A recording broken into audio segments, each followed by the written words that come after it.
Что касается отдельным правозащитцам, Мамачоева Ульфатхоним по предварительному сговору с группой лиц в социальных сетях активно призывала граждан в организации участия в массовых беспорядках и вооруженному нападению на сотрудников правоохранительных органов Горно-Бадахшанской автономной области.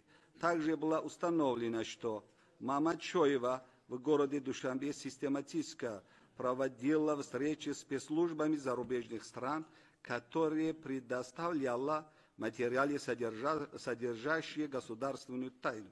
16 мая 2022 года организована преступная группа, куда выходила Мамачоева Ульфатхоним, организовала массовые беспорядки, вооруженные столкновения с силами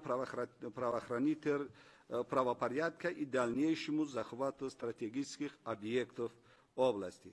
17 мая 2022 года член ОПГ Рушонского района Горно-Бадахшанской автономной области самовольно перекрыли международный автомагистраль Душанбе-Хорок-Хулма, а также населенный пункт Хорок-Боло и дорогу в сторону Рушанского района, в результате чего сотни грузовых автомобилей не смогли совершать автомобильные перевозки.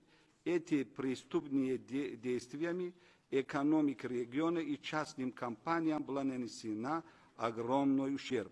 18 мая 2022 года в 4 часов утра ОПГ Рушанского района, используя огнестрельное оружие, а также коктейль Молотов, напал на колонну автомашин военнослужащих специального подразделения Альфа Государственного комитета национальной безопасности Республики Таджикистан.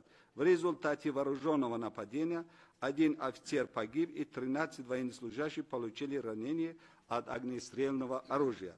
В отношении Мамачоева было возбуждено уголовное дело за совершение преступления организация преступного сообщества, преступной организации, убийства, терроризм и незаконное приобретение, передачи, сбит, хранение, транспортировки и ношение оружия и боеприпасов, измена государства Уголовного кодекса Республики Таджикистан. Спасибо.